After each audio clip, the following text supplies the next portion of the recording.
the more you shift how you see, the more you'll uncover who you are. This is Perspective with Cory.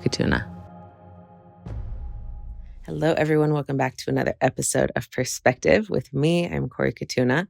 So today's episode is a little different because it's the recording of a class I just taught with my friend Luuk on the topic of getting enlightened. And I love this topic because it's so honest. This is what I've been pursuing myself, especially since about halfway through the God Tour. I've just been more interested and more motivated than ever in taking my self-realization to the next level. And Luuk is somebody who is already at that next level. So very naturally, I've been reaching out to him and getting his feedback and trying to enlighten my perspective with his support. And he's just been awesome and so cooperative, and it's been so much fun. So we decided to take our friendship, our dynamic, out into a class format so everybody else who's interested in getting enlightened can learn along with me. And I just love this. I'm so happy to share this with you guys. This is the first of a 4-part series on getting enlightened. And the first was open and free to all. That's why I'm sharing it on my podcast. And the following 3 will be hosted inside of Massaro University, which is behind a paywall. You can become a member. But it's a great platform. There are other classes and workshops and really good facilitators inside of Massaro University. So I recommend becoming a member. And I really hope you enjoy this conversation. Hello, everybody. Hello, Luuk. Hello. Hi. So for those of you who haven't read the newsletter that I wrote or the post that I wrote, the premise of this class that Luuk and I are teaching, called Getting Enlightened, Conversations with Luuk and Cory, is really a personal, it's kind of a podcast conversation style interaction between me and Luuk. Luuk has basically been my informal enlightenment mentor for the last month and a half, 2 months, since about halfway through the God Tour. And it's like finding a new resource. Like, Luuk and I have been friends. We've been on Bentinho's team for a decade. We've traveled all over together. I've always known that Luuk is enlightened, and I'll let him talk about that. Maybe I won't paste the label on him so aggressively, but I've always known that he's more enlightened than me, more self-realized than my sort of default state. And yet, for whatever reason, at some point during the God Tour, I recognized the real resource that Luuk is, and not only because of his state, but because of his eagerness to teach, his passion to teach. He loves it. I mean, he teaches the self-realization classes in Massaro University, which I have never attended. So this is so cool. This is a resource. This is every week, I think, right, Luuk, that you're teaching these self-realization classes. And this is amazing. Bentinho, obviously, also is enlightened, and he teaches, and he's all over YouTube, and we can absorb a lot from Bentinho. But the more we can absorb from sort of different people saying the same things, I do notice the more it can kind of just make its way in. So for whatever reason, recently I'm starting to recognize the mastery that Luuk has, and I'm just I'm like a hungry, squeezing every last drop out of this lemon. So I think I've been annoying Luuk with my incessant questions. I've actually had to tamp it down a little bit because I knew this class was coming, and I wanted to start hoarding some of my questions and not just offloading them every single time one came to mind. So I haven't been asking them to him recently. And I've been missing it. So I'm excited for this call.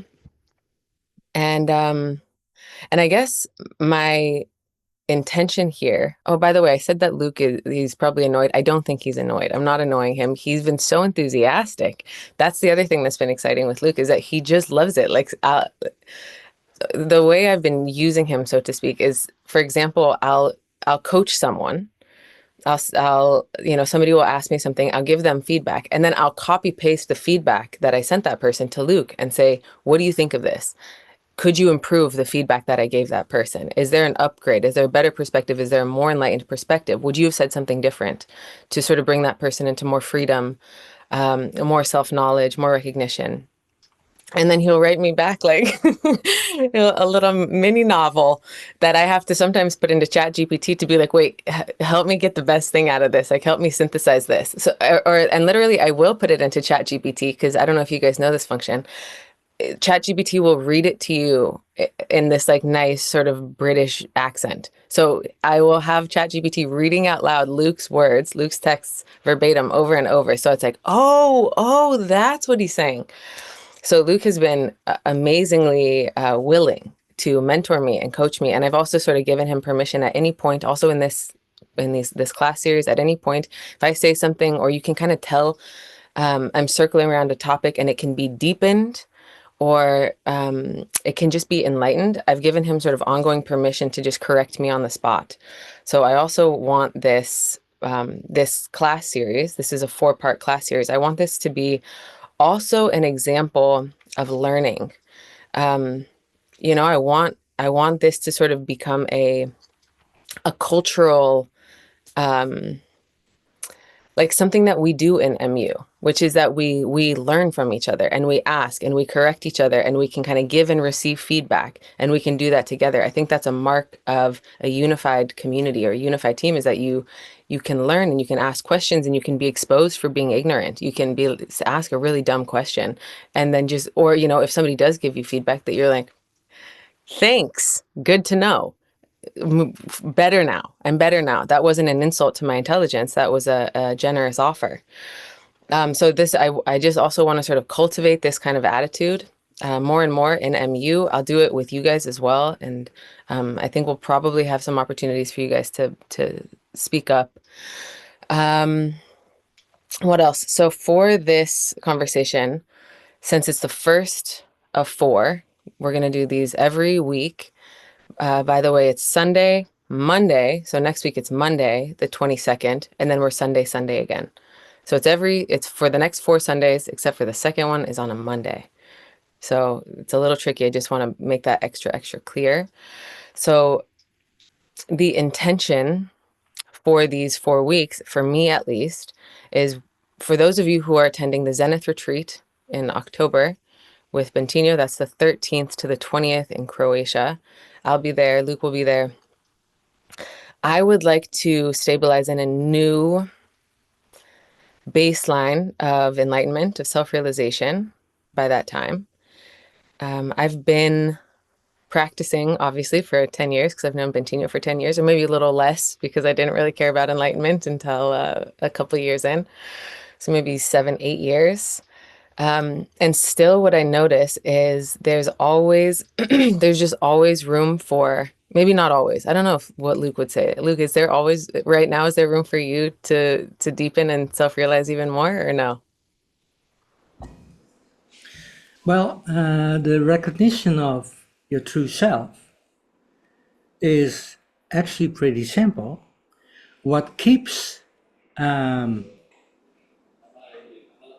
aligning itself is the mind. So that will continue. But it's your relationship to the mind that changes because you just trust your direct experience more and you can just watch the show, so to speak, and there's still work to do, still more to align. So it takes a while for the mind to align to the understanding that you have. That takes a while. But the understanding itself or the realization is just being clear. And we will probably tune into that, how to do that, and what is beneficial. But actually, the simplicity of the whole enlightenment thing is when you just can recognize who you are and stay true to that, then you would be done. But most of the time, most people are still influenced by, but this and that, and now this pops up, and now I feel this. If you wouldn't bother about that and just stay with the truth, like, oh, it's just a little child in front of me, then you would be done. But most people still are influenced by, okay, but this is me. No, it's not. But okay, that's the cleaning up. has to be done. So this is so cool. I was just in a yoga class and I was practicing this. Like how much can I be aware of awareness, or how much can I be aware of that I am existence itself? And I was just tracking that throughout the whole yoga class. And I would say roughly like 10 to 15% of the time I could do it with full effort. So we can say that I have a failing grade of enlightenment so far when it comes to my mind's recognition of that realization. Although I realize that that's not true. It's not necessarily failing. So anyway, what I want to do with this class is kind of two things. One is to get everybody on board first, because this is an open class. This is free to all MU. I'm sure there are some people who are new to MU that could just use like, okay, what are we even talking about? What is enlightenment? What's the point of this? I also want to invite Luuk to even debunk the title of this class. Like, I think getting enlightened is probably is probably not a very enlightened title. Um, but it's where my mind was at. So I think we're doing both. We're kind of speaking to the mind and we're speaking to the self at the same time. Okay, another intention I have, by the way, which I've talked about on my podcast, is I want to just like demystify and like make this whole thing less special. Like make this whole thing less like, ooh, I'm an enlightened one. I'm over here. You don't know the special state that I'm in. You're over there. You've got some more meditating to do. You don't understand. Namaste. Like that whole weird thing of like, um, whatever that is. I don't even know exactly, but you might even be able to find it in yourself, just like that discomfort that we have of like talking about our self-realization. Like, why is that uncomfortable? Why do we not just talk about it? Why is it something to like hide and be like really special about? And like it's like my significant private process that I've made such progress over here, and you wouldn't understand why. Isn't it the one thing that we all have in common? Isn't it like the most obvious thing? Isn't it like the thing that we should all be cooperating and supporting each other to realize? Like, aren't we supposed to be walking each other home? Why such like weird selfish separation on that? So I also want to do that. Like, I will also want to have this be like, okay, we're just talking about this. We do share the same intention. We have even probably very similar um hiccups or like things that we're falling for, and let's just help each other with that and expedite this whole process sort of collectively as a shared field. So I invite you guys to really take it on with me this month. Leading up to the Zenith retreat, I want to be in a new stabilization. I want to be stabilized more than ever. Maybe take my 10-15% to 50. That would be epic. Um, and I think there's going to be some things that Luuk will say that will just lock it in on a new level. But I invite you guys to take it in or take it on with me. Every week, Luuk and I, sort of as we're talking, we're going to come up with a new practice that I'm going to practice for the week. And you guys can too, if you want. It'll be my main focus for the week. And I just want you guys to know, like, the way that we're doing this conversation series, this is between me and Luuk. I am considering you guys, of course, obviously, but I'm scratching my own itch. That's what we're doing here. You guys are along for the ride. I'm exposing my process and you guys get to learn with me. And I'm going to take your questions too. I got a bunch of questions from people on my Instagram. I asked, what should I ask Luuk? And some of the women from the mentorship shared their questions. So I'm going to include you guys, but really my criteria for success for this 4-class series is my own deepening, my own realization of my goal. So that's really what I'm going to be responsible for, is that I get my needs met here. And you can be along for the ride and you can try to influence, you can try to influence me and Luuk in the direction of this conversation. But I just think it works better if I try to meet my own needs or scratch my own itch. And then, this is sort of a mechanic of awakening, I think. When one person pops open and is like, oh, when one person has a breakthrough, now they have their own channel to that realization and they can share it in their own way. And that doubles or more the possibility for more people to get it too.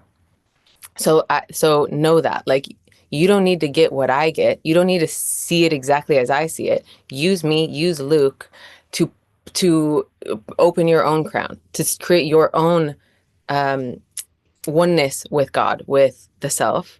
You create your own, like your own unique way, and it's going to come out of your mouth and your expression in your unique way, and that's going to be your service to others. That's the way that you know, pop others open to.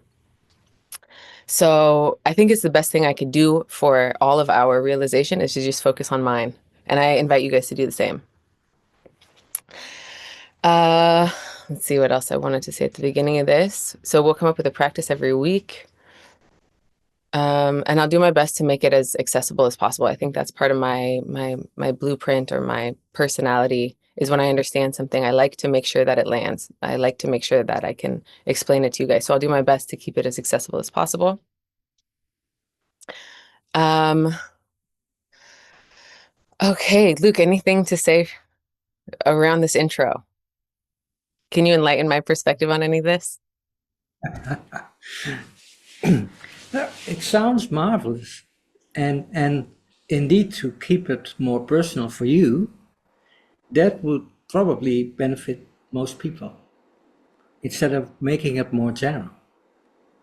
Awesome. Like in general, it's always like this, or you have to practice this, while you have your own concerns or your own challenges. And when you address those challenges, people will recognize that because, well, it's all one, right? So even the mind is one thing. So when you have your own challenge, that will be recognizable for other people too. So beautiful. Perfect. So I asked my sister, I told her I was teaching this class, and I asked her, like, if you were just kind of new to this, what would you want to know? Like, what, how should I start this class, basically? And she just said, well, like, why would I want to be enlightened in the first place? Like, what is the point of that? What even is that? So I thought about that, and I'm also going to be curious what Luuk has to say about that. So I came up with 4 things, and I just want to say this to kind of collect those of you who aren't already. Most of you are here because you are interested in enlightenment, and you do have context for that. But there's a good chance we'll use this conversation for one of my podcast episodes. So I also want to speak to some of those people who are watching that video. So let me share why you might want to get enlightened. Again, I'm just laughing because I think Luuk is going to correct the title of getting enlightened. So I think we're going to like retroactively delete, you know, we're going to wish we weren't calling it this, but too late now. Okay, so why would you want to get enlightened, or what's the benefit? First thing I wrote is just freedom from suffering, feeling good. I know that's so basic, but there's so much suffering in the mind. There's so much contradiction. There's so much tension, insecurity, compensation. The mind is just such an active feeling making machine, and enlightenment is the antidote to just falling for the suffering of the mind. Luuk, I'll ask you at the end to correct everything I'm saying. Okay, I'm going to say these 4, and then you fix what I said. Okay, the second thing is service to others. So when you're emotionally independent, or when you're free, basically when you're self-sourced, when you are not sort of getting your validation and your sort of confirmation, your worth, your well-being from the outside, you are generous and compassionate and uplifting, and you know, instead of being emotionally complicated and needy and just trying to sort of be like, am I good? Am I doing it right? Do you like me? You're available to others, you're service to others, you're free. It's like God can move through you, or your calling can express itself through your life because you're not distorting yourself trying to appease or, you know, do right by others. The third thing I said for many is just you might want to become enlightened because you want to know the truth. And this can maybe appeal more to scientifically minded people. But we're just, you know, these human minds and bodies and societies are full of bias, almost exclusively bias, mostly bias. We are mostly biased, maybe all. Maybe we're 100% bias, 100% interpretation, 100% in narrative. So the pursuit of enlightenment is also the pursuit of truth, actual truth, unchanging truth, perfect truth. Something that the mind and emotion, these liars, the liars of the mind and emotions, can never approximate fully. So if you want to know the actual full truth, the actual reality, enlightenment might be a way you pursue that. And then my reason for being interested in enlightenment, for pursuing enlightenment,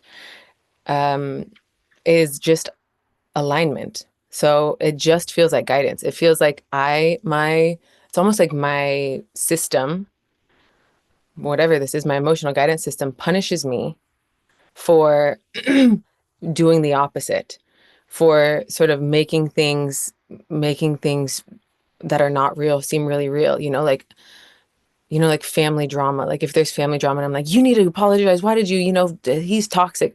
If I get into anything like that, I can feel that my like system is punishing me for moving in the opposite direction of freedom. Basically, it's just that I feel worse when I follow my ego, and I feel better when I pursue freedom, harmony, clarity, truth, light. So it feels very natural. Like it feels like the natural striving of a path. If I do the opposite, I feel worse and worse. I can even start feeling kind of depressed. And if I begin to follow self-realization, my own freedom, if I'm answering these questions, I'm rewarded with bliss and clarity and obviousness and homecoming. Okay, Luuk, anything to improve about that? Anything that was a little particularly unenlightened about what I just said? No, I don't think so.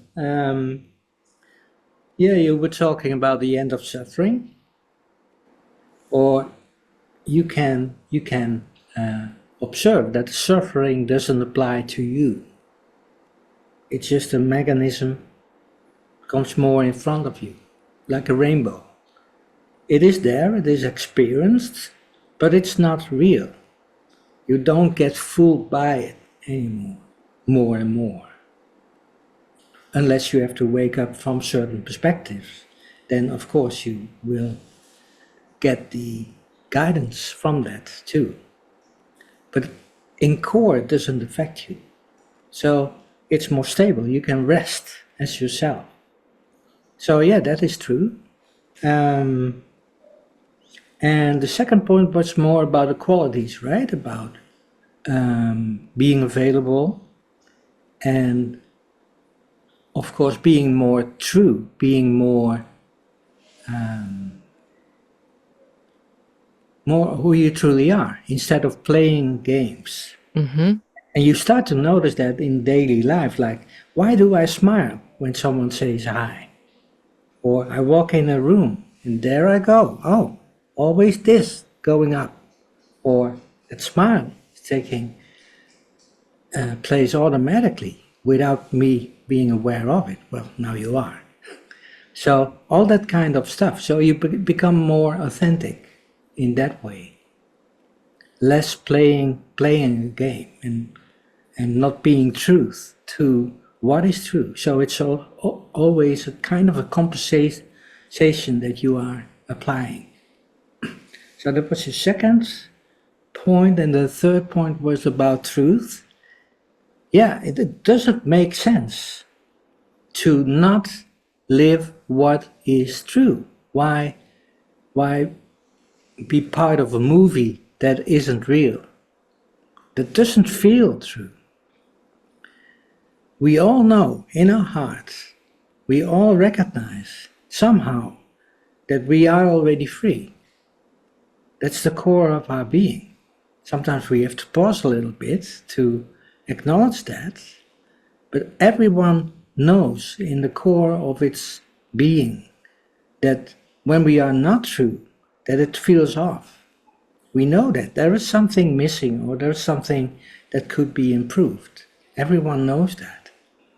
But we also know that somehow we are free, somehow.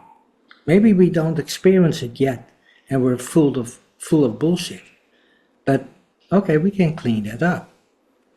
So yeah, and the fourth point was more about alignment, right? About emotional guidance. Like, why should I always create stuff that is out of alignment and then get it back? That's a game that isn't appealing anymore at some point. When you start to know, oh, I'm actually creating that and then get the result back, doesn't make sense. That's the same kind of point of it's not true. It doesn't feel true. So I don't want to recreate all that nonsense again. Why shouldn't I learn? And one of the excitements that we have is to learn. Really. It's to be open and to learn. So if we don't do that, then we get stuck in our comfortable place, then we feel stuck, although it's comfortable. There is more. We know that. We sense that. So that's what I have to say to your points. I love that. I love the additions of authenticity. I just like the word of that because it's like it's kind of like the personalized version of being real or the truth. It's like what is actually authentic. And just to see how much we do that is so inauthentic, that is such horseshit. So I love that. And then I love the point about learning. Like we do want to learn. We want to learn. We want to learn the best thing also. And maybe I'll speak for myself there. But it's like yes, I like to learn, but I don't care to learn about like algebra. I want to learn what I want to learn. I want to learn the most important thing, the it's like I know exactly what I want to learn. So nothing wrong with algebra. Also, I don't know if you guys are noticing this, but for me, just listening to Luuk talk and feeling where he's coming from, I already feel a deepening. So even just going from my like sort of hyper intro to feeling Luuk, I can feel myself starting to like settle a little bit. Like there's just an opening already happening just from this conversation. So just nice to notice the quality of energy.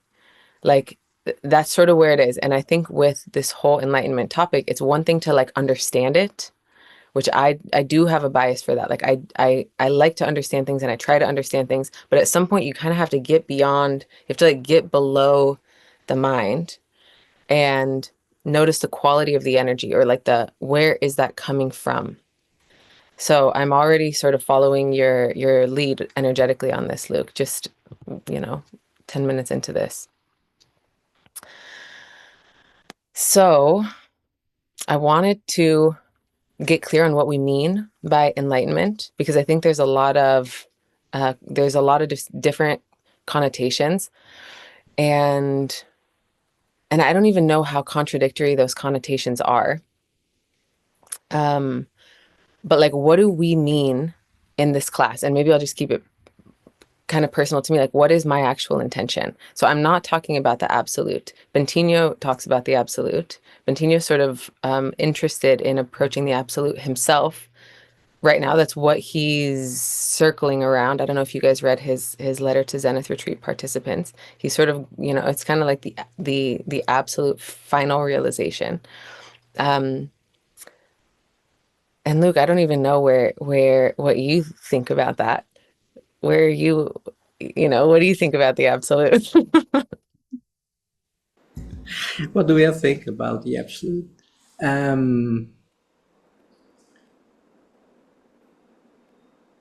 It's more spontaneous for me that I have an intuitive sense of it. But I also feel that I don't want to go there fully yet. I still have things to learn and things to serve. So that feels more aligned, although I have access to the intuition of that. And I also had a pop-out experience, but then I came back like, okay, oh, that's cool. But this is also just appealing to me. So that's my sense of it. And actually, if you desire the absolute, the way to realize it is not by thinking about it. Because, for example, you have the circles that Bentinho draw about the different bodies. Do you recognize that? So the personal body is the smallest, or the physical body is the smallest. Then the subtle body, call it the mind and energies, the causal body, and the big causal body. Well, if we think about I want to be in the absolute or whatever that is, then you're going the way up to being a person again, away from the absolute, which is that way. So you have to stop thinking about that and first embody the I am, so to speak. And from the place of no thinking, there might be thoughts happening, but you don't have the sense that you are thinking. Then you have way more access to feeling, oh, there's even something more that I can call me, which is not even that state of unity and oneness. So, yeah, something to add about the absolute. But we probably won't speak that much about it. Right. I was thinking maybe by like the fourth class we could talk about the absolute. We had this phase maybe 6-7 years ago where we were really focused on the absolute. I also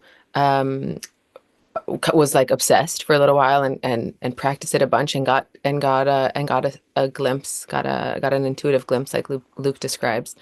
And it's a different ball game. So I almost don't want to bring that into it, although I think some sort of purists, enlightenment purists, would say that that is what enlightenment is the realization of the absolute. But that is not my intention for this series. My intention for the series is stabilization, my own stabilization in, and I want to get clear with Luuk on like how I want to define this together. So we'll say it in a few words, but I want us to be like, okay, that's it. We get it. We agree. So the way I'm thinking about it is, okay, so what is my goal? Or actually, maybe I want to say what do I mean by enlightenment here? What do I mean by this type of enlightenment? And basically it's the constant knowledge or conviction, but I think conviction can be co-opted, but it's the constant knowledge or conviction that what I am is awareness itself, as opposed to what I am is this mind, body, local entity moving around in the world. But that what I am is existence itself. And there's like 50 words we could use here, like the I am, isness, aware beingness, consciousness, existence. I don't know, there's a bunch more. Probably even like love, God, intelligence, and so Luuk, what's your go-to word for the, with what we're talking about? I love existence because, Existence. yeah, because most people have some images about what awareness is. Like, okay, here's the world, and awareness is here. So they make it into a place to go, a place to rest. But awareness has nothing to do with that. It's way more simple than that and all pervasive already. So we just have to be able to recognize it and trust it. That's actually basically what it comes down to. So can you trust it in the midst of being pulled into thoughts and having feelings and all that kind? What if that really doesn't matter? If it's all beside the point? all doesn't really matter. One of the core beliefs that we have is that something needs to change in order to, right? Or I should feel different, or I should have no thoughts, or still those lack beliefs, so I'm doing something wrong. So there's also always a tendency to change something. But what if that even didn't matter? If that's totally fine too?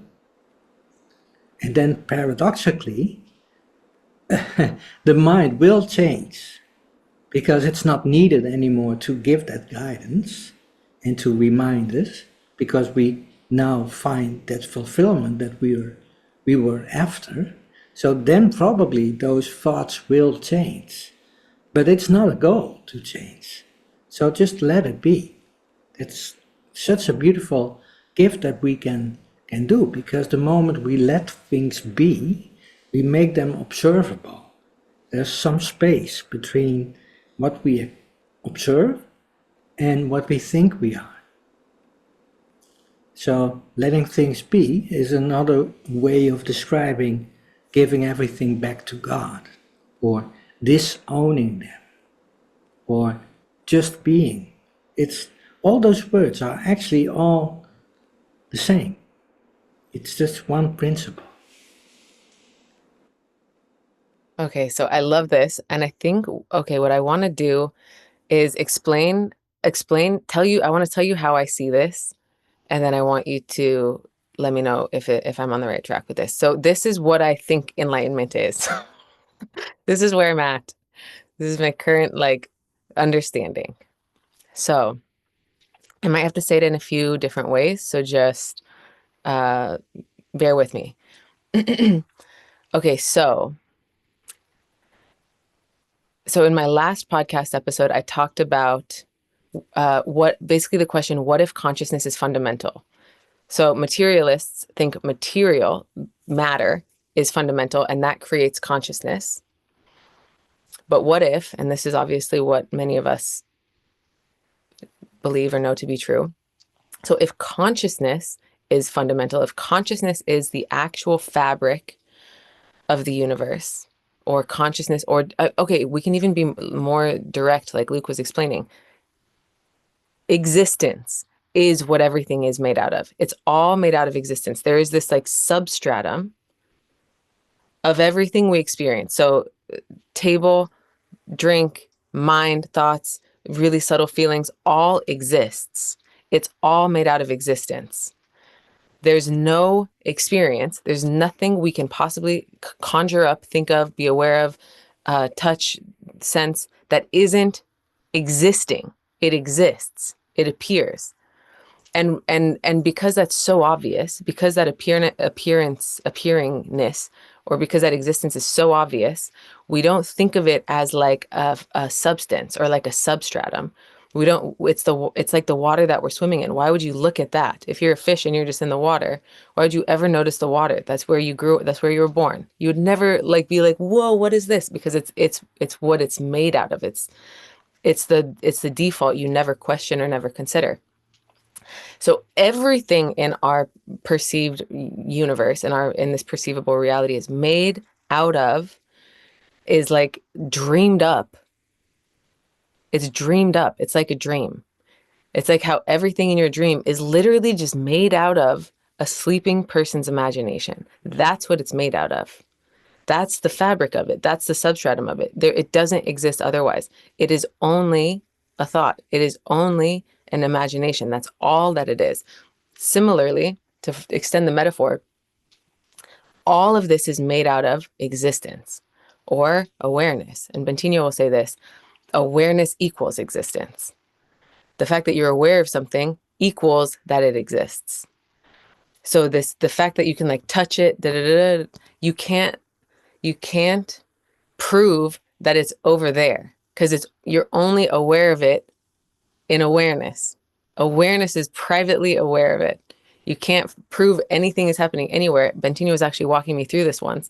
He was kind of walking around the kitchen, and he was kind of coaching me to because I was aware that he was walking around, and so he was kind of reminding me, like, where is this happening? Am I over here? Am I over here? Am I over here? Am I over here? Because obviously as a human, I'm like, yeah, you're there, you're there, you're there. I'm like bilocating you or whatever. Like, I know I'm triangulating your exact location at any given point. Yes, you're there. But where do I know that? Where exactly do I know that for sure? In a dream, if somebody is like moving around in your dream, are they really there? How do you know that for sure? You only know that for sure in your knowledge of it. Your knowledge is the only thing that knows for sure, because you know it. You're aware. It's the awareness itself that registers the senses and then comes up with a conclusion and thinks the conclusion.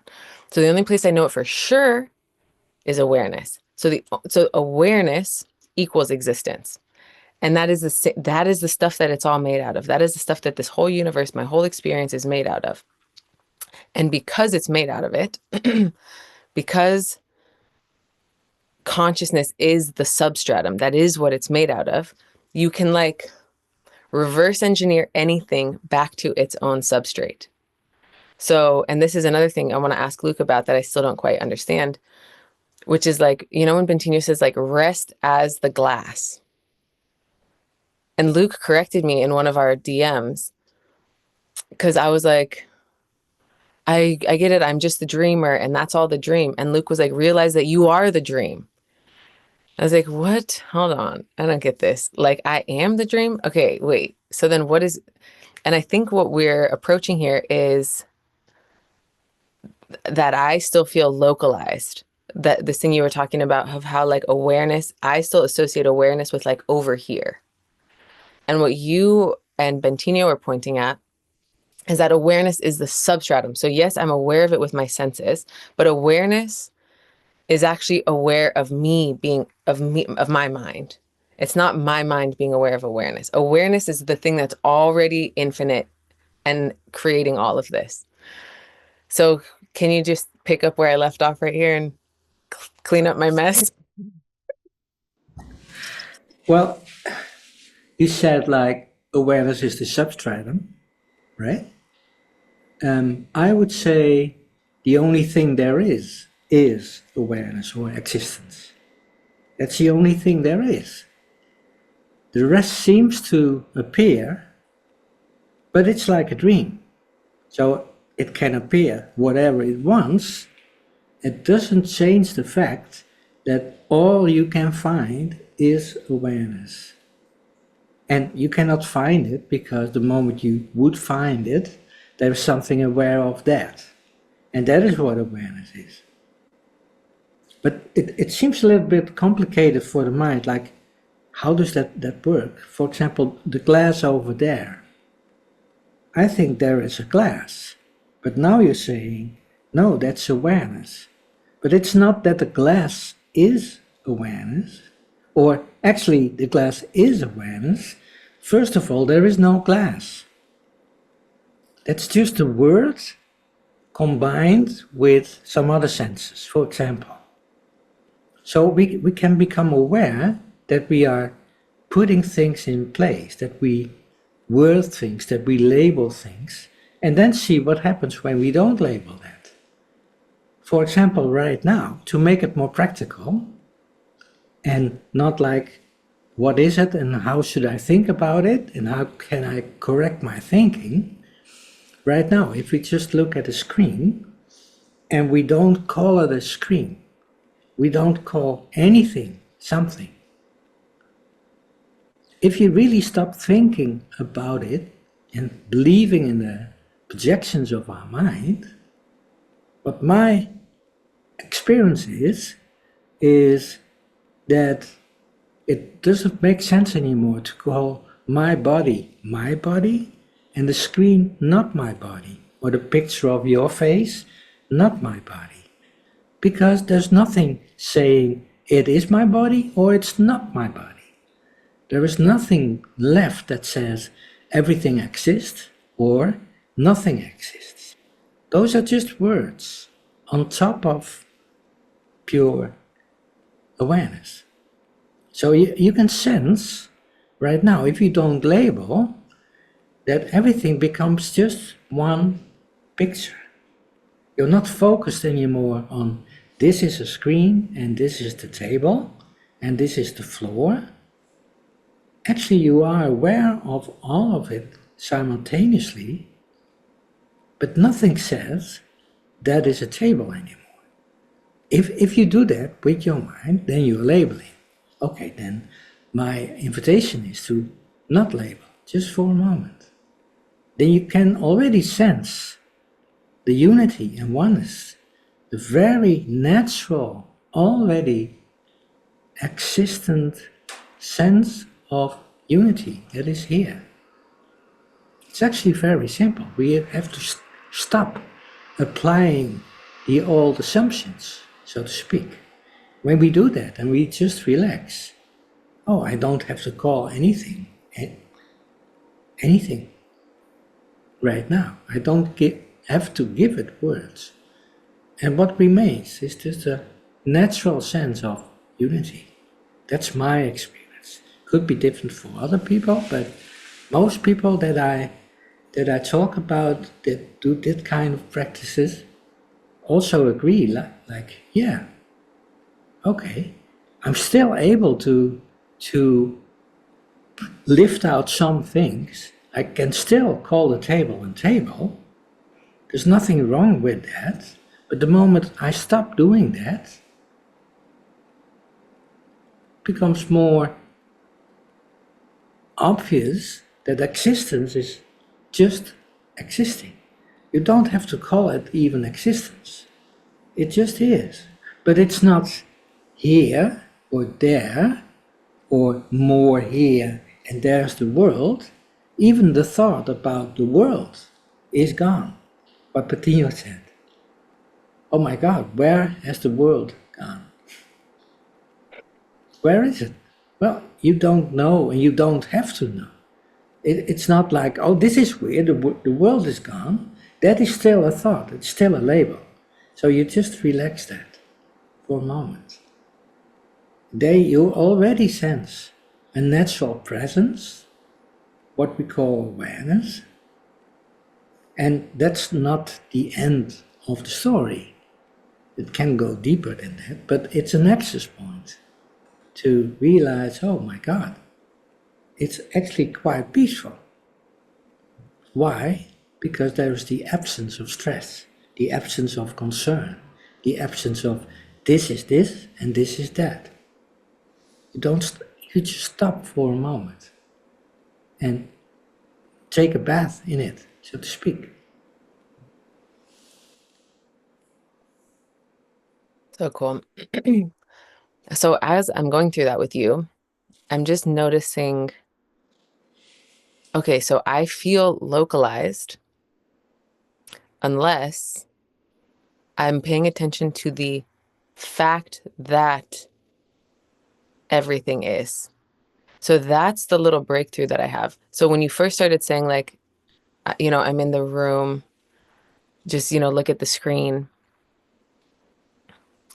and then and experiencing that oneness, I couldn't quite get there until it was just like, wait, all of this exists. So it's not from here looking at everything that exists. It's like, it's all, there's no observer, like there's no nodal point of, Right. I'm seeing this or I'm aware of this. It's that it all exists. That is the quality or the whatever, what's the word? Not quality, but yeah. And it feels like a little paradigm shift, instead of looking at it like this, it's kind of like looking at it like this. That's how it feels to me, at least, where it's just like, well, what about it? What about all of this stuff? I could notice all this stuff and location and color or I could notice this quality, which is its existence.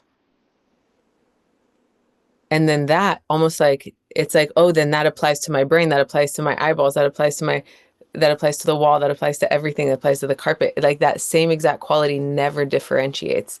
It's like, it suddenly pervades. It's like every single like nano unit of space-time is the same. This is where I go with this. Well, at some point, Cory said, well, I am located. I'm located. But what if that is just a thought, also just a label, and it pops up, and then you say, oh, I'm located.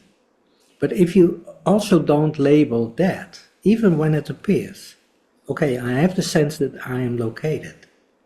And you just don't know anymore what it is, what it means. You don't label it. Then even that sense of being located can feel to disappear or to merge back in where it came from and what it is. Just existence.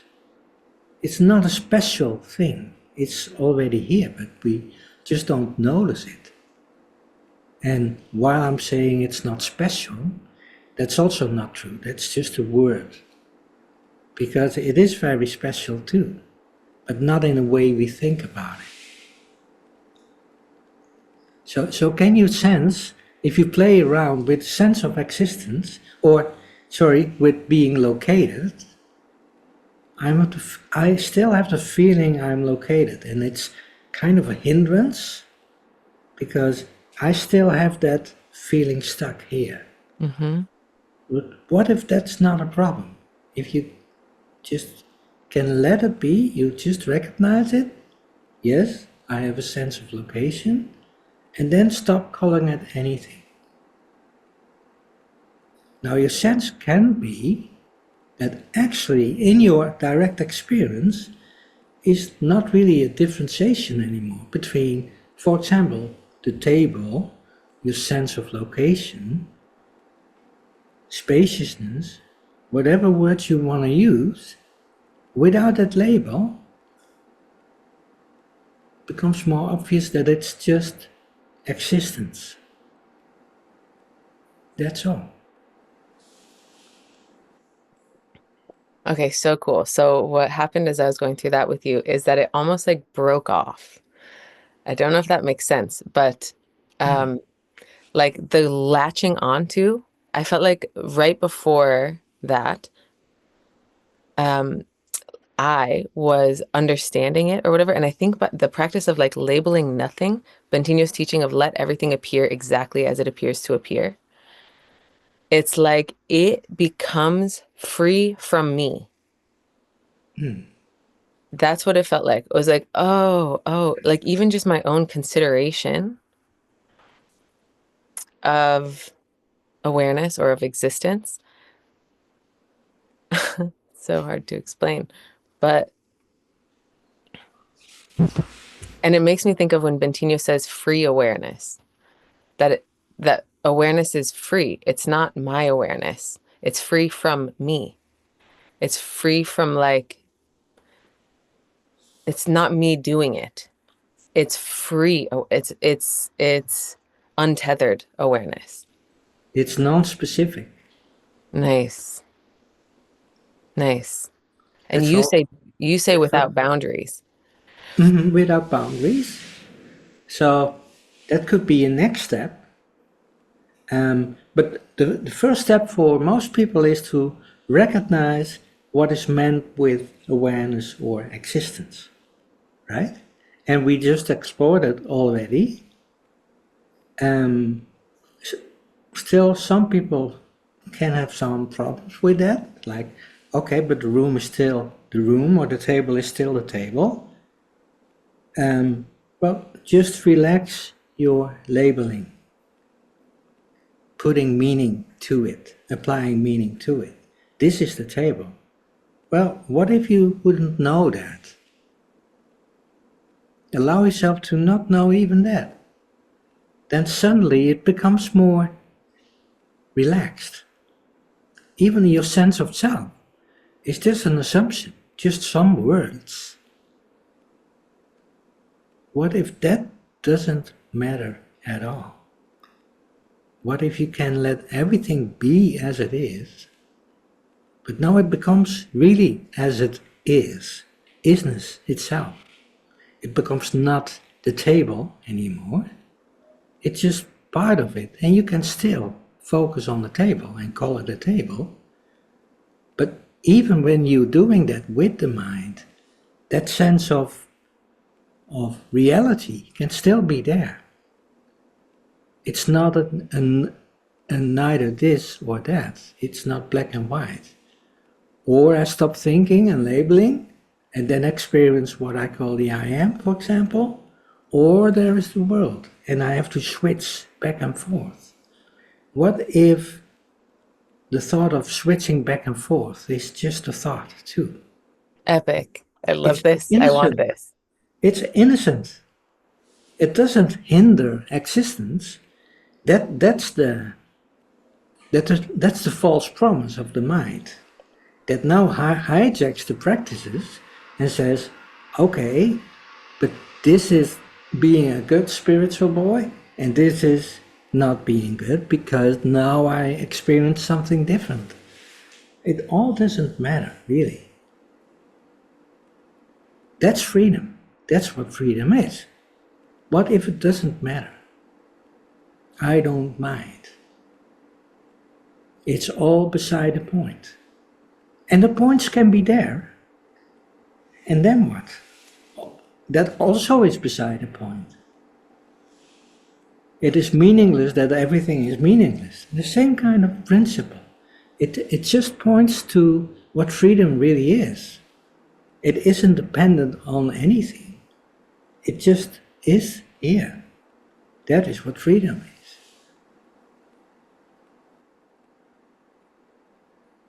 I love this so much. I can just feel it. Like I can feel the pervasiveness of it. I'm curious how many of you are like right here too. It's so obvious, and yet it takes something. Like it takes some focus, or it takes some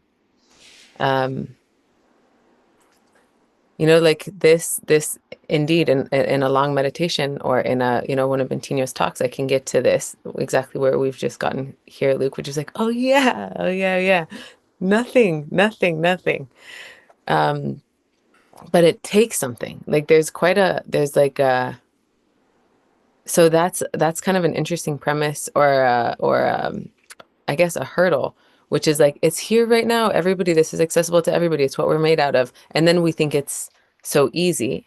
I think it's like, then it should be so easy. And then you have to exert some effort, and then you find out that it's actually so easy. But that there is that effort, there is that like focus or release. And the one that you've been saying so far, Luuk, is like really doing no labeling and just thinking this might be the exercise for the week. But we can kind of let's start there, and then we can iterate. Maybe we can refine that practice a little bit more. But I'm curious what you think about that little hump of effort that is required to kind of get into like, oh yeah, just it's like the I don't even know how to say it. Freedom is freedom.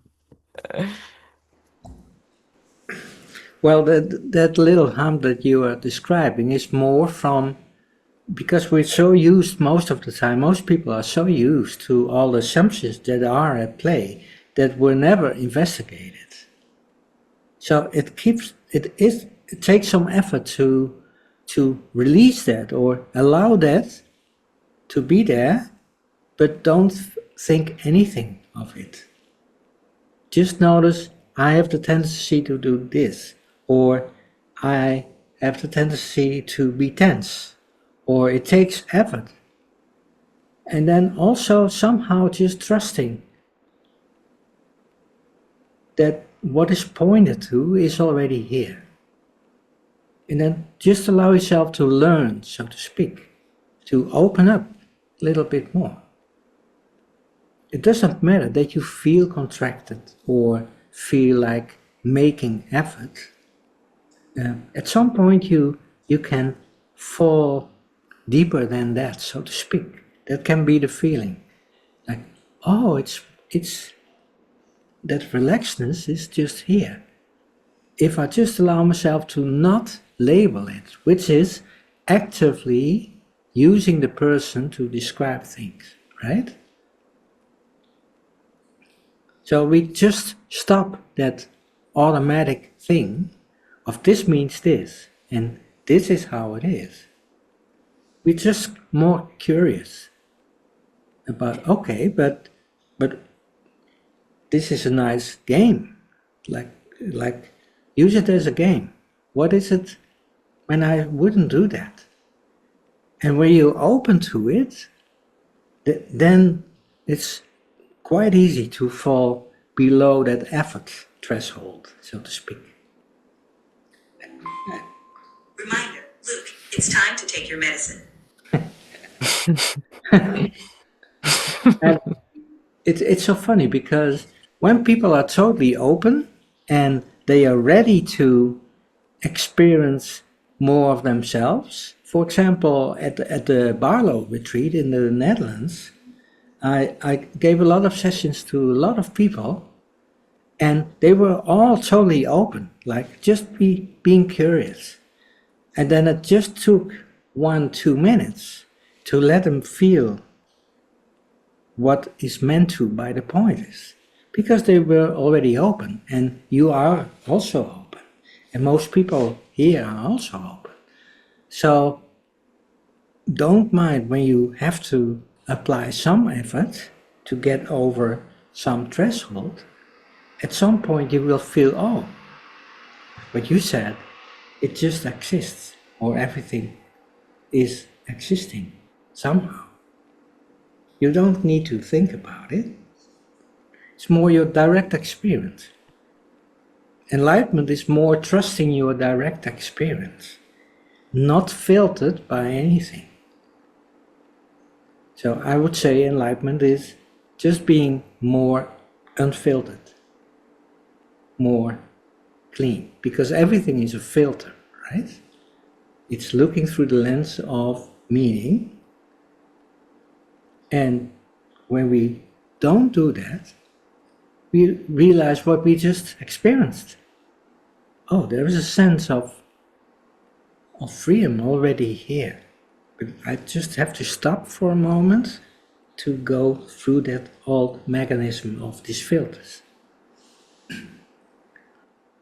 Oh my God, I love this. We just had the women's retreat in France, the Living True retreat. A bunch of you are here, I see. Hi, ladies. And one of the things we talked about, we use this model, which I've taught in one of the MU classes, the 7 levels of energy to understand the emotional guidance system. By the way, before the mentorship, I sent this model to Luuk and asked him if he could improve on anything. So he's familiar with the model. And one of the things we talked about was, it's like having these like lenses come in or filters come in, and enlightenment or level 7 is just having none, like having nothing, you're not seeing through any interpretive lens. You're not adding any interpretation or narration or, and it can be so much more subtle than narration or interpretation. It can even just be location itself or time or physical body, like it's just any assumption whatsoever. So Luuk, I love this. I love that you said unfiltered, because the first connotation with being more unfiltered, I was almost like, no, don't say that, because there's going to be like the occasional like spiritual person who's like, I'm just going to be unfiltered and I'm just going to like say everything and offend everyone, and like, no, please don't. This is going to be way too easy to misinterpret. But what you followed up with about everything is a filter. So if you really remove all filters and you are one with your direct experience, like there's nothing we go back to this authenticity thing in the beginning, like there's nothing added, nothing else. There's nothing in between. Right. But the beautiful thing is, we don't have to become unfiltered. That is a distortion that can be hijacked by the mind. Me as the person needs to be unfiltered, and otherwise I'm doing something wrong, right? No, that's not it. That filter can be there, can be active, but you that what you are is unfiltered. Awareness is just a wearing. It isn't filtering or not filtering. Those are still concepts of the mind. There is nothing wrong with filters being active when you know that you are actually not filtered. So it comes down to that knowledge that I know what I am is unfiltered awareness, free awareness.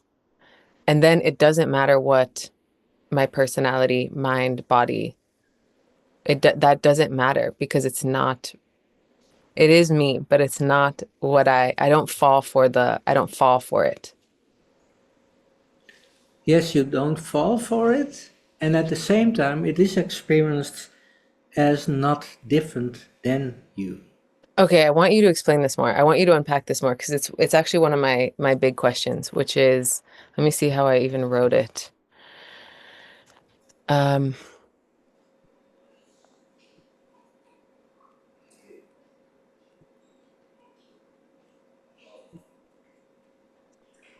So, okay, well, if awareness is local, if awareness is not local,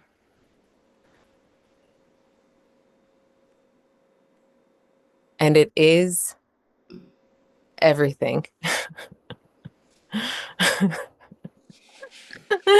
Are we off to a good start? Maybe the best way I can ask this question is like, how am I also the dream? Like, how am I also Cory, this body, this flesh, this brain? How am, like, you telling me, no, don't separate the dream as over there. See that you are also in the dream. You're not just the observer that's aware of the dream. You are also the dream. Or Bentinho telling me to rest as the fridge or rest as the glass. This, to see that it's, yeah. So please go ahead.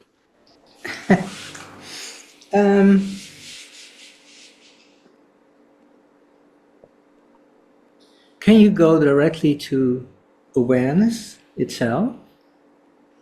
Just this moment.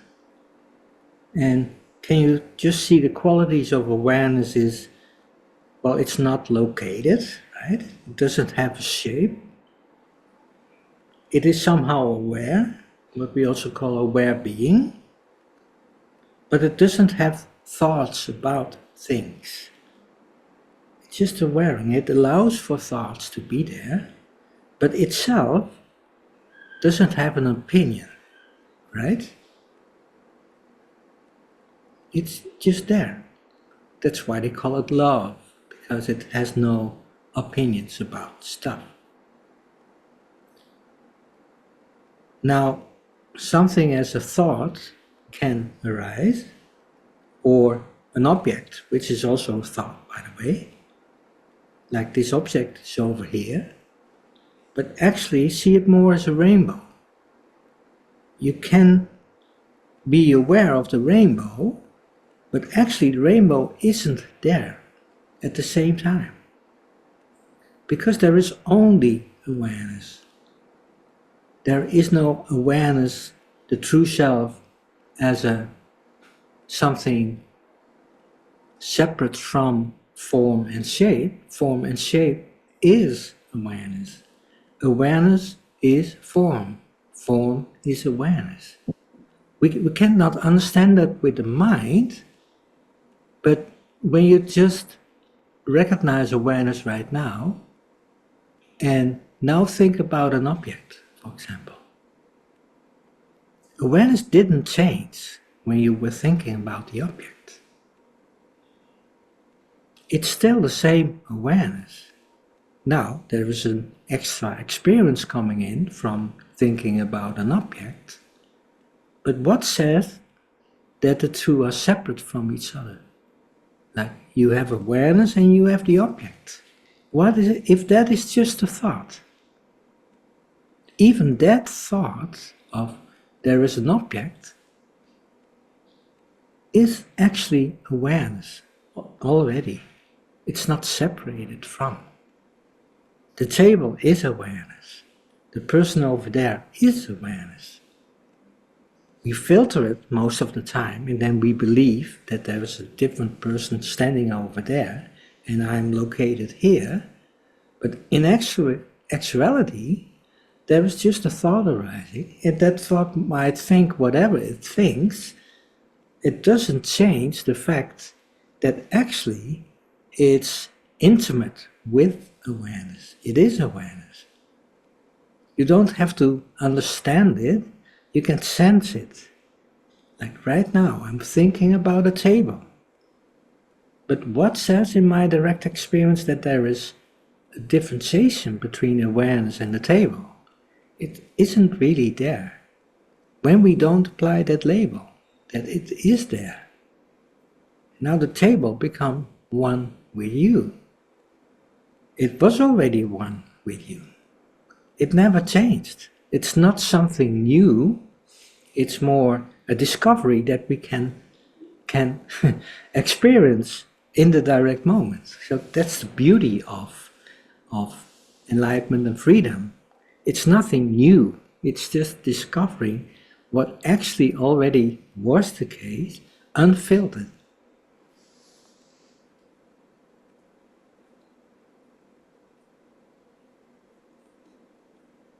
Yeah, so beautiful. You can feel it for sure.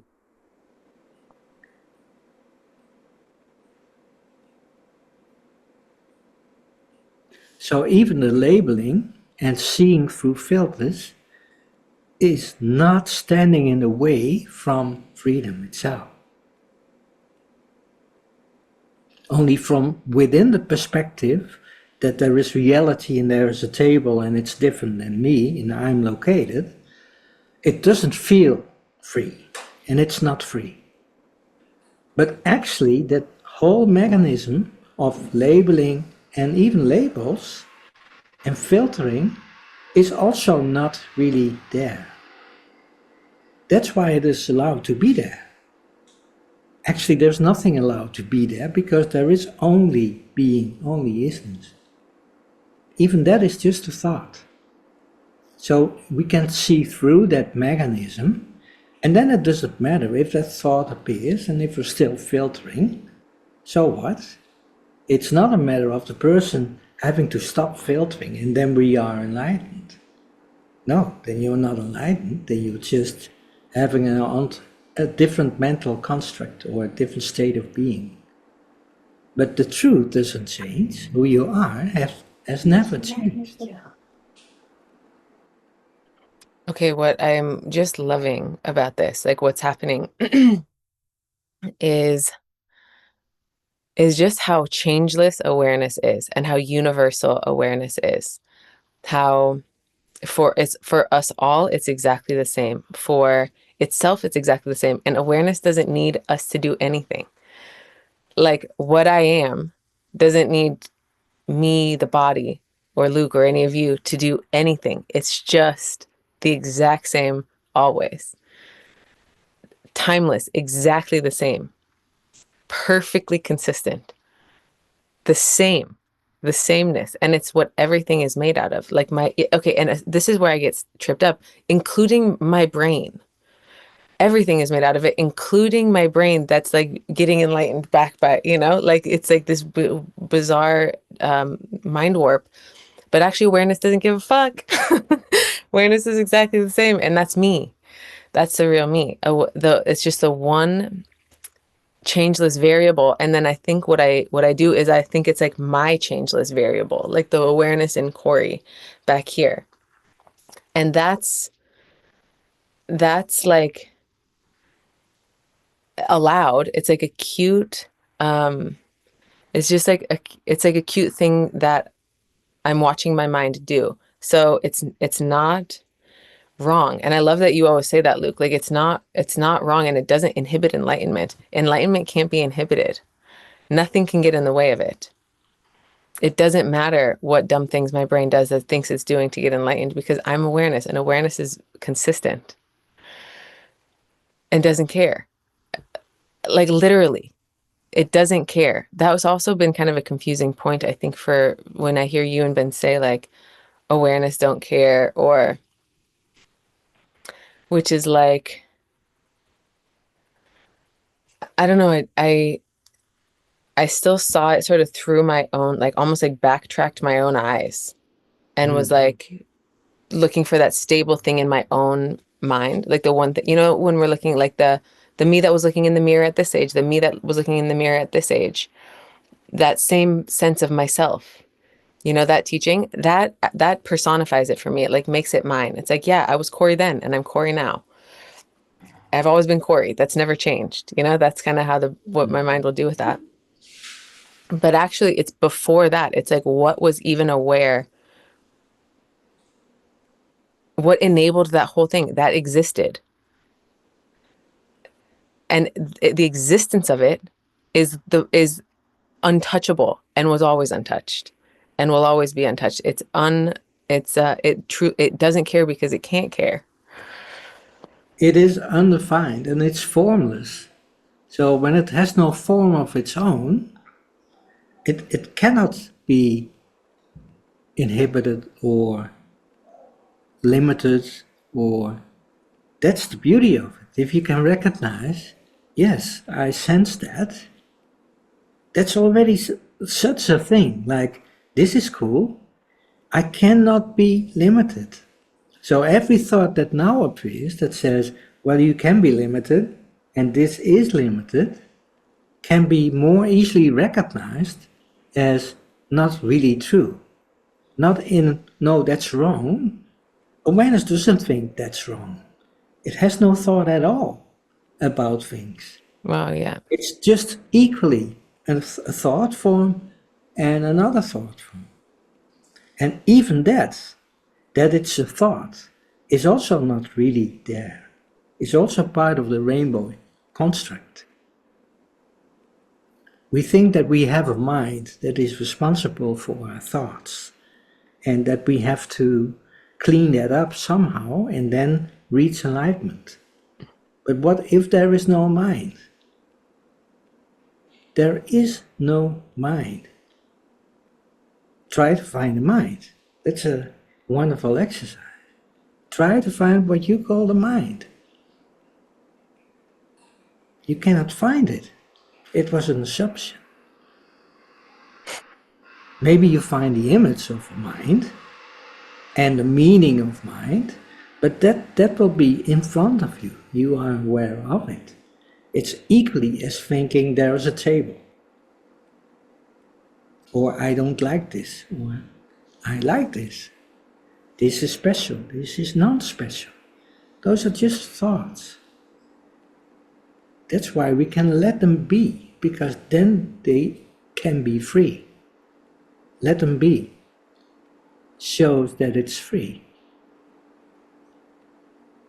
You don't have to understand that with the mind. How does it work? But you can sense it. That's the beauty of it. It's available right now. But just don't trying, but just notice that existence is here. We are aware of that, which is also not there, that we are aware of it.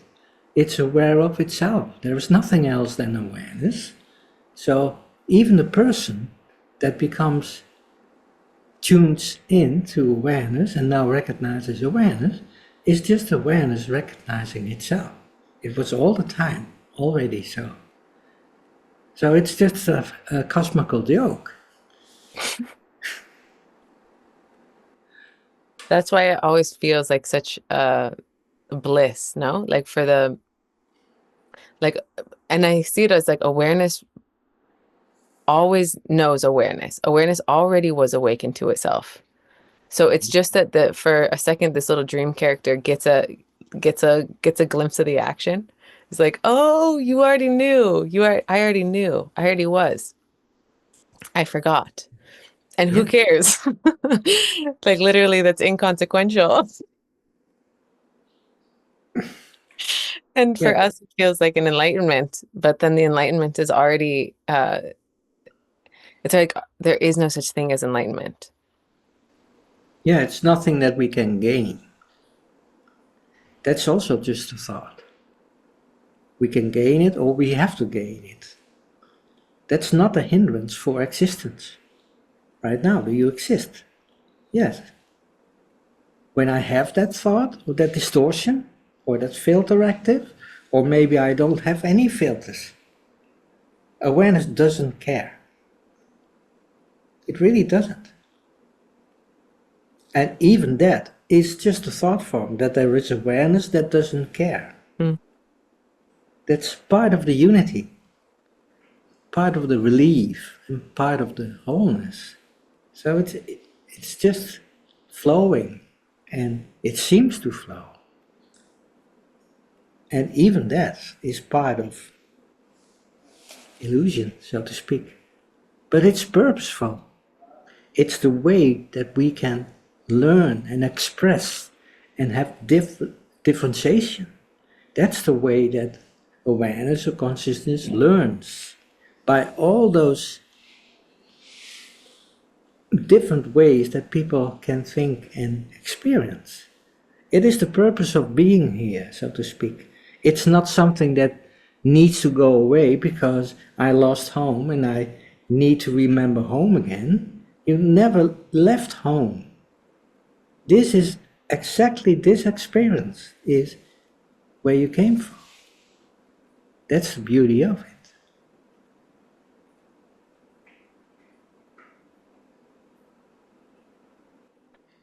You're already starting to get into some of the questions that we got from people.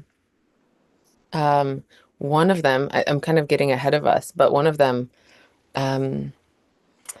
was basically about, should I just stabilize in awareness and just remember, release all form, release all labels, just stabilize. Or she was basically describing, I'm paraphrasing, so I'm not perfectly honoring this question, but she was saying that when she has these realizations, like many of us are kind of having right now with Luuk, she's immediately inspired to like write or teach or distill or share. And then she's wondering if that is kind of an obsolete impulse that pulls her out of the real stabilization. Like, is the only necessary thing to do to just stay, to continue to abide, to continue to remember, or are processes or sort of acts of service relevant? And I know you're probably going to be like, doesn't matter, but let's hear it. Let's hear what you say. It only matters the moment we forget that there is existence. Or, in fact, I exist. Then we lose ourselves. For most people is when they have the I thoughts. I have to do shopping tomorrow. Then they're gone. What is lost, what is forgotten, what is not remembered, that you are. And that already is here. That is the forgetfulness. So it really doesn't matter if you have kind of, I want to write about this experience, what she had. I feel excited about that. You can do that, but simultaneously also know that you are, because you are actually excited about the fact that you found out, wow, this is so stable. That is what you were excited about.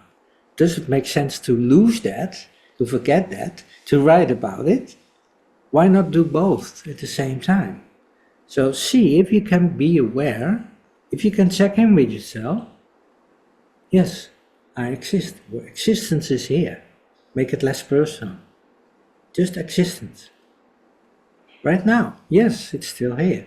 Existence, it's still here. And let's see if you lose it or not. If you lose it, the moment you remember that you lost it, you already remembered that you are again. So you never can go wrong. You just start fresh. I exist, yes. Or existence is here.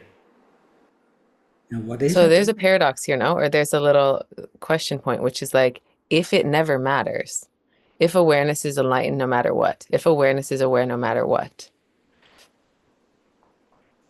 why do anything special to recognize it? Because it has to be true. It has to be your direct experience. Otherwise, it's not true. Then it's just a fancy thought. For example, the thought, oh, awareness is already totally aware and existence is already existence, is just a thought. Awareness doesn't care about that thought. That's just a thought. But the moment you have that thought, do you experience indeed, oh yes, I'm everywhere and nowhere, so to speak. Is that your experience? That's the goal of it, right? That's nothing new. But the thought, oh, it's already totally accepted, everything, it doesn't really matter. No, it's just a thought. Don't let that just be a thought. Because then you probably lost yourself in that thought. And there's no It's juice. so weird because we are talking about enlightening the human, which is like, it's an obsolete point, but it's like what we talked about in the beginning of like authenticity, truth, service to others,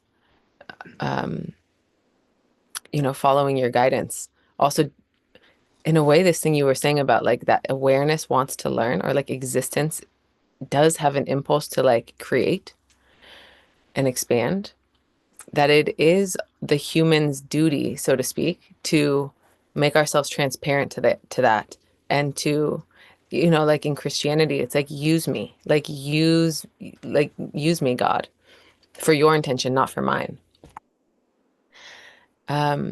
So it's just an interesting little paradox, because if it never matters, if awareness is enlightened, no matter what happens with Cory the human, if awareness is aware and that's unaffected and unaffectable and it's constant, it's odd because I will just suffer if I don't remember that. Me as the human, Right. I know that I do, I have. So if I don't remember that, but then it's the thing that I remember is that I didn't need to, I don't need to do anything. It's the weirdest little loop, because the Right. thing you remember is like, I'm not even this. Yeah, it's more like it does matter for the person. And the person can say, oh, I have the knowledge that it doesn't matter and awareness is already fine and everything is one. Is that true for you or not? Because when it's not true for you, you don't have the benefit of it. You don't feel the stability. You are still filtered. You are still filtering, projecting something in a bubble. And there is nothing to find. There is no fulfillment to find there. So at some point you will wake up from that too, if you do that. Some people do that, right? Oh, it's only now. But is it true for you? Do you experience that? Because when you experience that, you don't have to say it's only now. You can also just talk along with a neighbor that says the world is real and spirituality is nonsense. Yeah, and you agree. Why not? Doesn't matter. Then it doesn't matter, because you already know that everything is God. There is only God. So then it doesn't matter. So you can play that role or the other role. But when it matters, it does matter. Don't fool yourself. If it really matters for you, then there's something to explore further. And then, yes, as you said, Cory, you can fall through the cracks and bath in that knowingness, and then it doesn't matter. So it's both true. It does Yeah. matter, and it doesn't matter. But it's where you're coming from, which perspective. So if it matters, then just acknowledge that too. Like, it does matter for me. Okay, then I can find out, and I'm curious and I'm excited about the option of feeling way more free than I do right now. Acknowledge that. Be real. Oh, this is so important. This is so important. Just the honesty, like the integrity of the path, the integrity of your relationship to your guidance and what's true for you and your emotional guidance system. And like, because I think this is the trap that we hear about often. I think it's why Bentinho created the non-duality clinic. And it's not only for people into non-duality, it's like across the board, but it's that an idea of enlightenment usurps the actual direct pursuit of it, the hungry seeking impulse that we all have in common. And this idea that we lock onto, maybe it was a realization once, and then now it becomes an idea. And we could so easily do it with the one that we just came up with, which is like awareness doesn't care. Awareness doesn't care what we do. Right, Like that would be totally. so easy to just like copy paste, problem solved, never thinking about this again, because awareness doesn't care. So I'm gonna like go fuck off and like do whatever is out of alignment for me because awareness never cared in the first place. So let's go gamble and do drugs. But obviously not. And I think it's like to stay in integrity at every step of the way, to like continue to honor your seeking impulse and be really honest. Like be really honest. It just reminds me also of what we teach in MU. Like this is like to follow your seeking impulse, to be a student of life, to really stay a student. You think you know, check again, check again, check again. I was just listening to a Bentinho talk where he was like, never stop asking what is the I am. Who cares if you found it once? Ask again. Ask again. Ask again. Never stop asking what is the I am.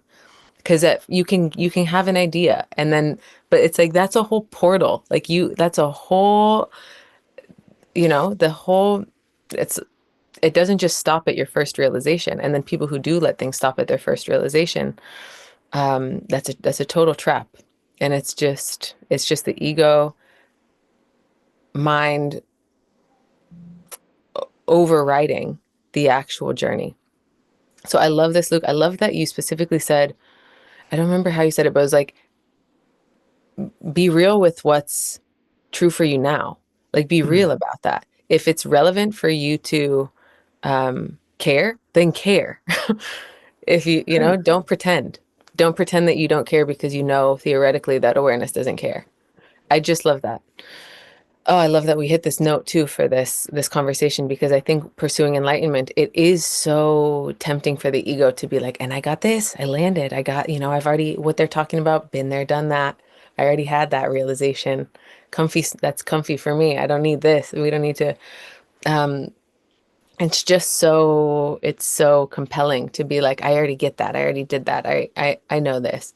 I've been there. And I think that's part of my inspiration for this whole class is like, I don't know. Like, let me just be honest. Like, just because I've realized things doesn't mean I've landed there forever and can vouch for my state 24/7. Like I can't. So let us be really honest. And, you know, actually realize what we intend to realize. Great. Didn't expect to get into that, but I think that was crucial for our time together.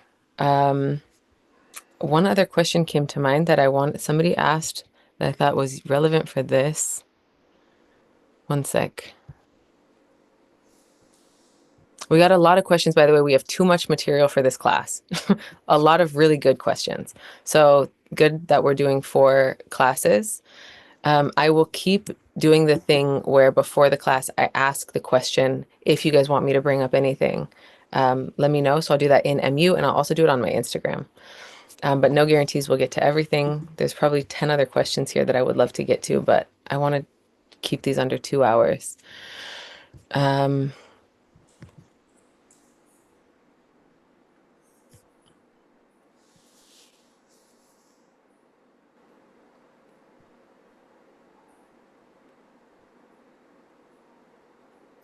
Well, Cory, you said as practice we can do the non-labeling thing.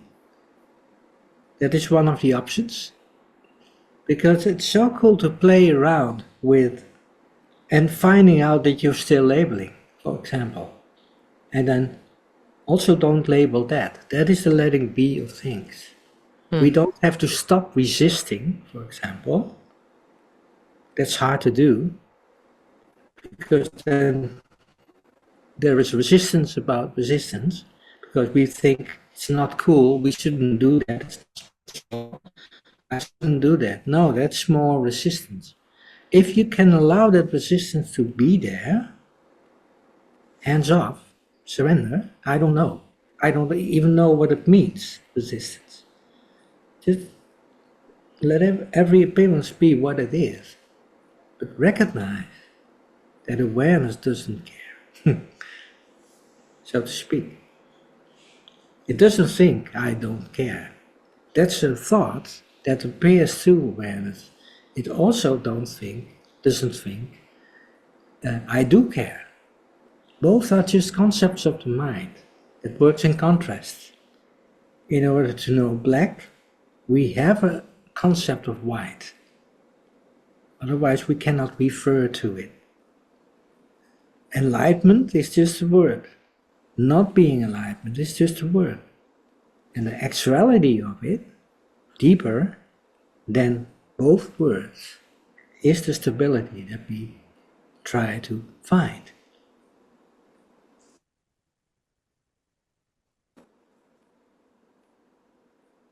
Okay, beautiful. I'm down. I'm down for the no labeling 1 week challenge. I'm as I'm imagining myself doing this challenge, I think it's going to be harder than we think. So, because there's the obvious labels we do, like that's a bird, but there's other like tacit, I don't know if that's the right word, but like automatic labels that we do just to the ones that we don't even tell ourselves consciously, but it's just sort of like the default categorization of preferences, moving toward this, moving away from this. I kind of I'm annoyed by this or pleased about this. All of that depends on interpretation or on label. So I don't feel totally confident saying I'm going to do 7 consecutive days of zero labeling. But what I want to do is devote the week to noticing how much I do labeling. So, because I just don't think I know yet how much I'm labeling. And by the end of this week, what I would like to do is to be like, this is this is how I'm labeling. I do know. I can control it. I can turn it down. I can go an hour without labeling if I want to. So I want to devote this week to conscious attention to my labeling habit. Yeah, the way I do this, you guys can kind of make your own, customize your own challenge. But the way I do this is when I know when I like devote myself to something, it's gonna metamorphosize and it's gonna become like, I'm gonna do a bunch of different practices. I'm gonna try, this is my it's like, I'm trying, I'm giving effort. I'm pouring into this. I love this. I'm learning. I want to be a master of my labeling by the end of this week. So over the course of the week, I'm just going to try many different things too. I'm probably going to text Luuk and ask him like, in this, what about this and this? I can share some of those in MU if you guys want. Does this count? Am I allowed to think this at least? But I encourage everybody to just sort of like internalize your challenge, like make it your own. It's not a prescription. Do what I'm doing, make it your own. Become a master of this facet of getting enlightened. See how you're labeling. Like, where are you labeling? Can you not? Can you go 10 minutes without labeling? It was such a like slap in the face in my yoga class, just to be like, oh my God, did I just go 5 whole minutes? When my intention was the whole time, my intention is just to stay aware of the I am the whole time. And then I just forgot I forgot during Shavasana. It's like the one time I had no excuse for that. So, so let's just put our effort and non-effort into strengthening this muscle of releasing labels. And I know we're not supposed to. There's probably very unenlightened how I'm approaching this. How would you do this if you were me, Well, Luuk? it's not about the not labeling, by the way. It's just an exploration. What happens when I don't label? And can I sense, oh, that it's way more unity? That's more the purpose of it, because there's nothing wrong with the labeling of the mind. But we're so used to doing that we automatically forget who we are. But now we remember, okay, I'm already present. Let's see if I'm labeling and what happens when I stop labeling. So it's not about not labeling. It's not, enlightenment means that you never label. You don't care about labeling or not labeling. It shows up or not shows up. It's not separate from you. So it's not about the not labeling, but not labeling, when we are so used to it, allows us to become more aware of the spacious unity that is already here. So it's a plus. It's not a life philosophy, it's just a practice to just see what happens. And if you can experience everything in your room in a different way of being the room, instead of calling it everything, you can do that too. But then you can notice the difference, the contrast. This feels more relaxed, relief. Oh, it's more like one entire painting. But you can still focus in to the objects. If you want to do that, do that. Sometimes it's necessary to take care of the dress or to help your child or whatever it is. Don't think, oh, labeling is wrong, I shouldn't do that because Cory said I should stop labeling. No, that's just another label. You see? Totally. It's another thought. So don't do that labeling. Awesome. And I would say, so this is the practice then, but also see for yourself that when you just notice that you exist, that there is existence, that moment, actually, there is not labeling, there's no labeling going on, and there's also not the thought that you are not labeling or that you are labeling. Just absent. Just that moment. That is the real practice. And that you will know when you stop labeling. So Okay, Luuk, this is so cool. This is, as you were describing, notice what happens when you stop labeling. I was kind of practicing, and it sort of just feels like going like this, like from like I'm on stuff, I'm in there, I'm thinking about stuff, to this, like hands off. And this is a metaphor I love, which is if you're in the car, in the in the passenger seat, like watching the cows go by and all the trees, and you're kind of tracking everything, versus, I don't know if you guys have ever done this, where you're just like in it, you're like tracking all the stuff, and then you pull back, and a little trick is to just actually look at the glass of the window. You look at something else. You're still looking there, but now your eyes aren't like doing the thing. You're just able to look at this and see the cows still go by. But this is what was happening for me, Luuk, as you were describing this, like just see what happens when you don't label. And what I had to lock onto, like the glass that I locked onto, was it had to be something different by definition. If I'm not tracking labels, I have to be on something else, and it was existence itself. So that it's like it is an existence practice, not labeling, seeing what happens when you don't label. Then what? What's there? right. Then I love that. Beautiful. Okay, the practice for me at least is clear. Beautiful. I'm gonna go ham on that this week. Amazing. Thank you. I think we're good for this call. I think we're down one, three more to go. Thank you guys all so much. I felt you right here with us this whole time. It's very cool that this type of approach works. Luuk, thank you so much for your transmission and your guidance. It's just a blast. I love having you as my enlightenment guide, my enlightenment mentor. Every mentor needs a mentor, huh? All right, all my beautiful friends. Thank you so Yeah. much. Say again, Luke. Wonderful. All those people here. So amazing. So super cool. So just one little point is that the next 3 classes are inside of MU for adepts. So I think we're going to make them like, we're going to create drop-ins so you can pay to drop in. This was the only one that was free. I'll put it up as an episode on my Perspective podcast so you guys can rewatch this call. And the others are for adepts inside of MU. So you can also become an adept and join, practice in your houses. Oh, what a cool thing to practice in your guys' houses, those of you who are adepts this month. Awesome. Okay, guys.